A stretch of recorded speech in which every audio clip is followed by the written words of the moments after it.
Magandang hapon po. Ito na po ang ating 2D Luto 2 PM draw. Tuesday, February 27, 2024. Nagkakaroon tayo ng delay dahil sa fault ng problema yung natin, yung 3D Luto. Sa 2D Luto, we have 12 and 8 in exact order.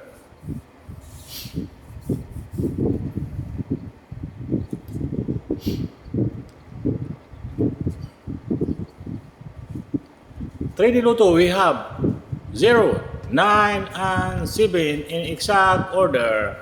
So, delay po tayo na. Delay tayo dahil nagkakaroon problema yung ating 3D Luto. Yung machine number 1 is hindi nagbigay ng numero kung anong numero. Pasensya na po kung na-delay tayo. So, don't forget to like, share, and follow sa ating munting channel.